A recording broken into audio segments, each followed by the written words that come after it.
Hello everyone, welcome back to my channel. In today's session, we are going to learn about one of the most important topics in software engineering. It's called software re-engineering.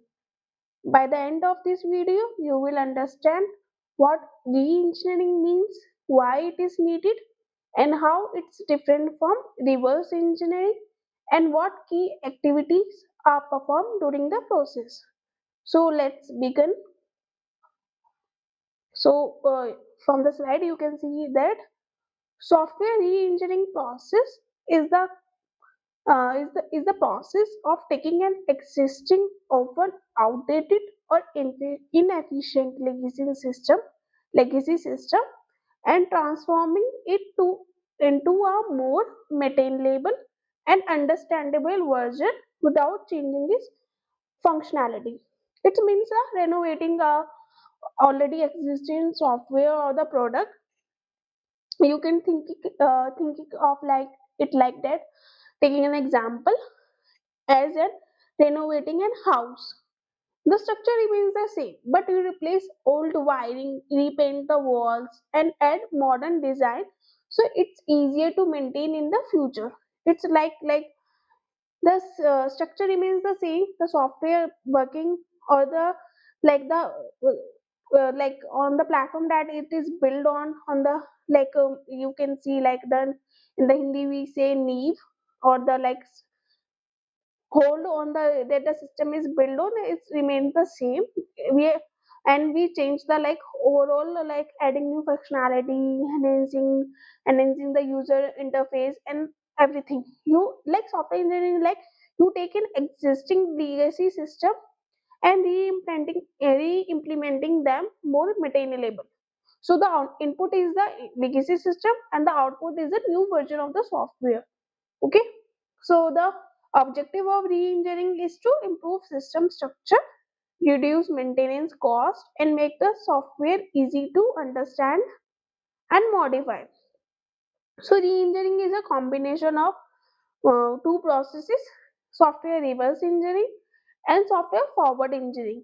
Software forward engineering means we that the whole like SDLC phases, software development life cycle phases, where we first take the requirement analysis, then designing, the implementation, the delivering part. So the software reverse engineering is the reverse of the forward part, where we starting from the delivery to the going to the requirement analysis. We first, re-engineering and reverse engineering are not same, they are two different concepts. Re-engineering is a combination of forward and reverse engineering. In case how it can be the combination of both. In case we take some old system that are built on the forward engineering basis, then we apply to the reverse engineering part, where we take the delivered product and we check its designing, then implementation, then go on to the requirement analysis, and then add something new into the product, then go to the forward path. So it's a combination of both, where we taking the existing product and going to the back to the where the system gets started the implementation, and then going to the delivery part again, because we have to finally at the end deliver the product to the customer or the clients or the user base. So it's like a combination of both. So as we say, the input to the software engineering is legacy software. So what do you mean by legacy software? So a legacy system is an old or outdated software system that is difficult to maintain. It's like a they have no proper documentation, no unstructured code, outdated technology. Suppose some software that are built on previous window XP on other windows, so we have to maintain to the new like Windows 11 too.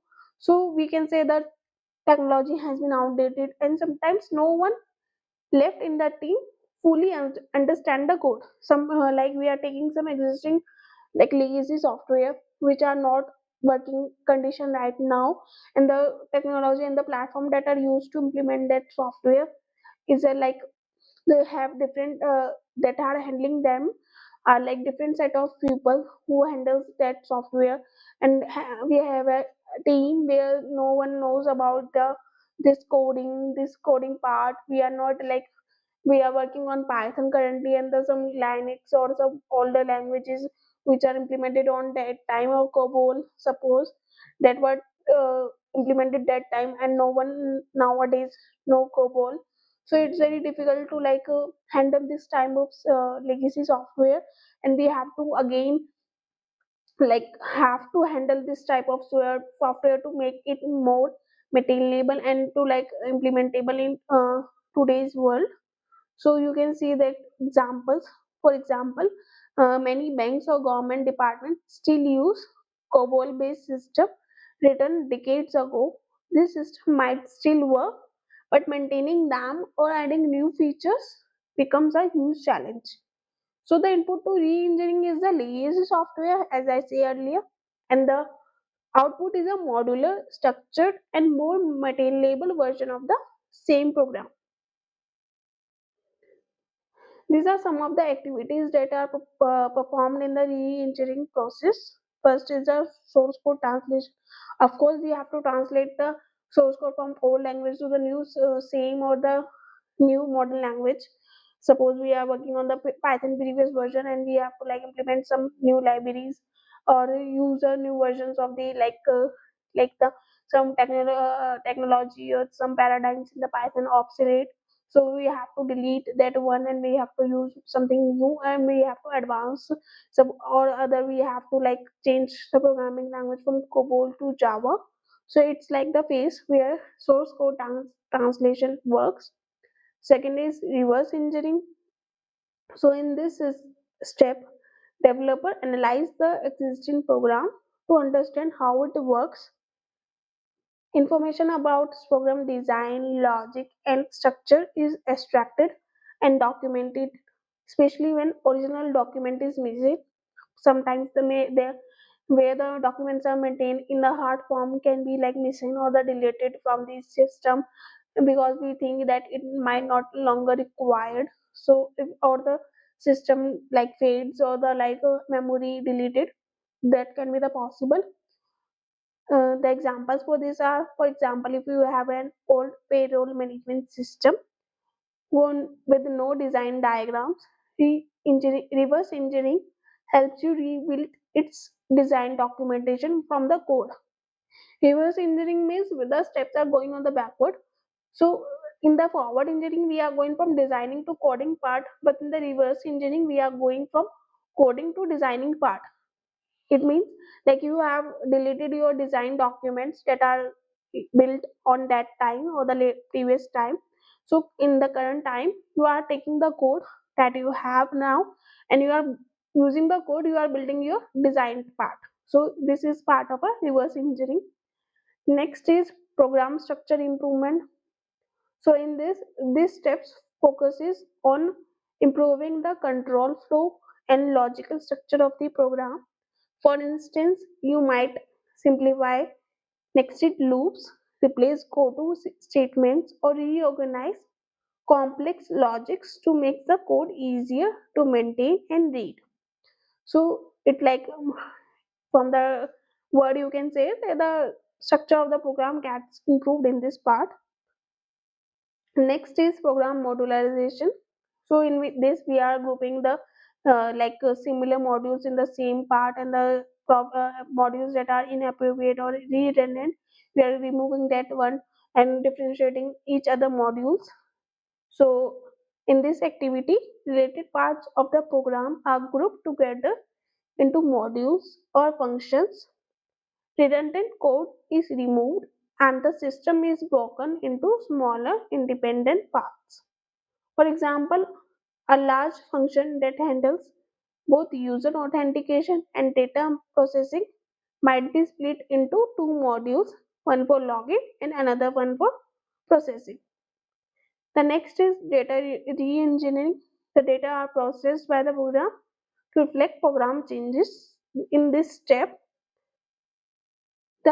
improving the data and data structure used by the software. It may include modifying file formats, normalizing databases, or changing the data storage techniques to match program changes. For example, moving from flat files like the files or directories that are used previously to a relation database like MySQL from better data management. In this part, we are handling the data in different form. Previously, we are storing the files in the form of files format, or the data is in the table form, row and column. Now we are using some database management system to handle it more efficiently, and redundancy can be reduced.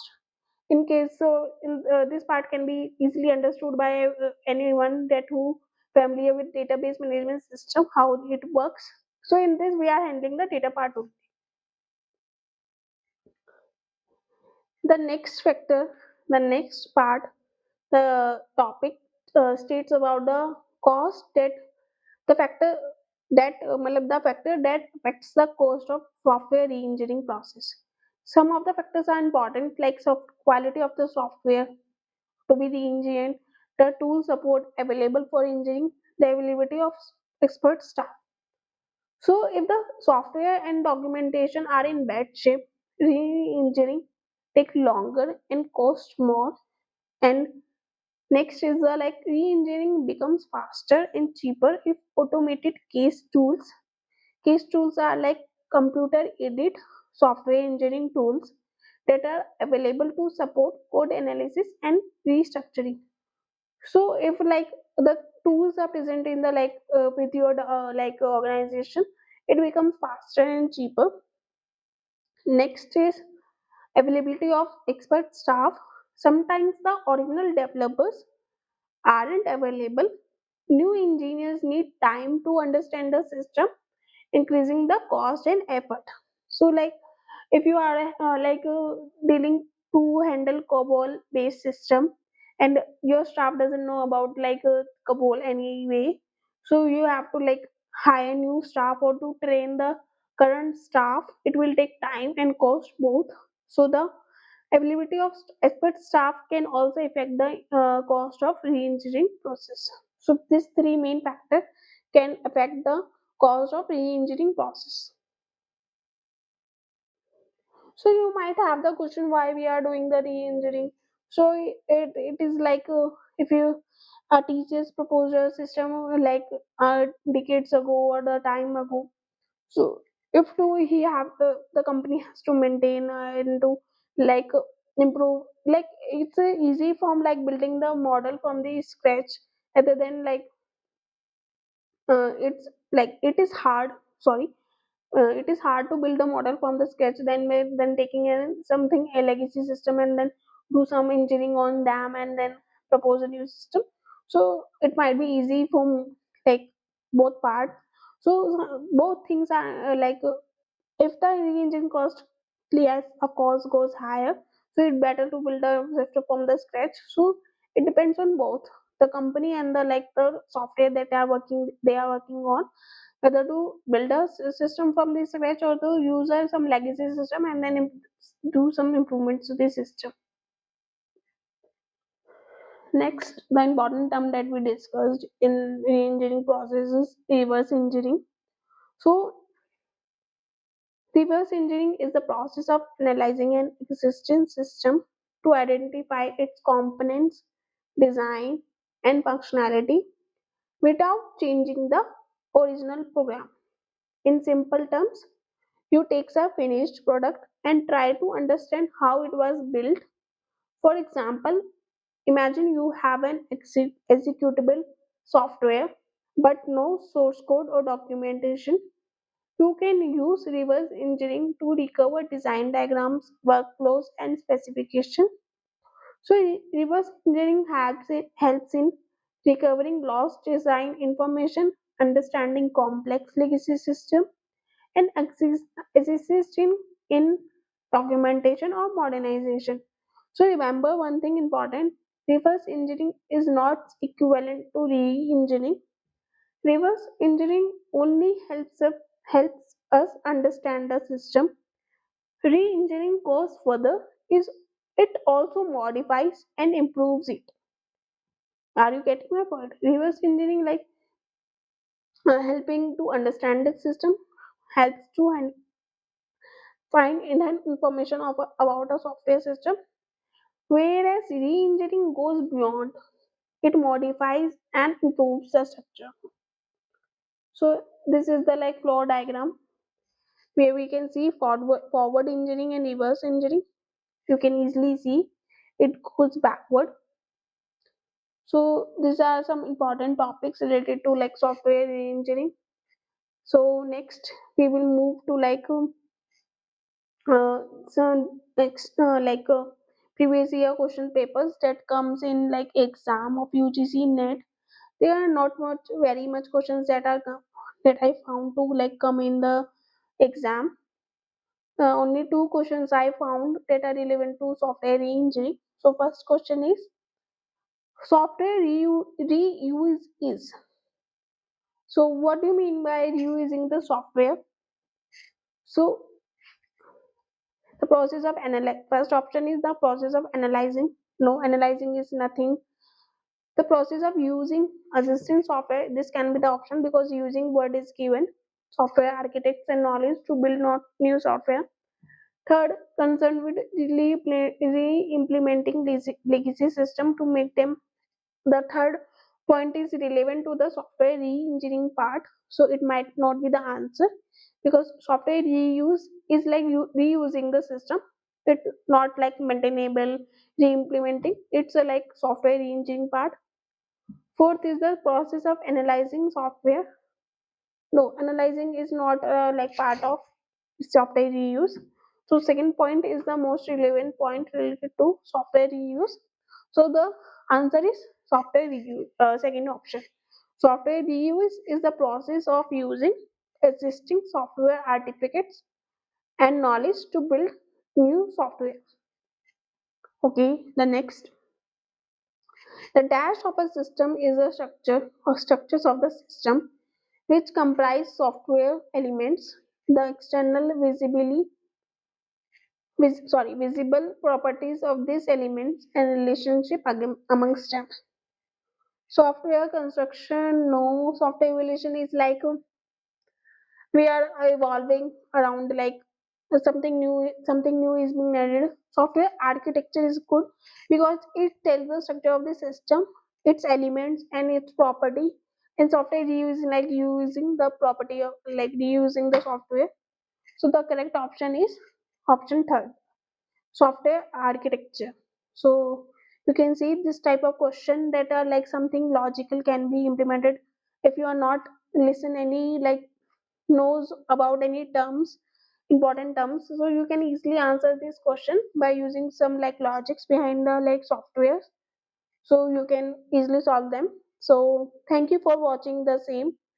If you find this explanation helpful, don't forget to like, share and subscribe for more detailed lessons on software UGC, software engineering and UGC NET computer science topics. You can also check out our previous video on software maintenance and like software testing. See you in the next class. Thank you.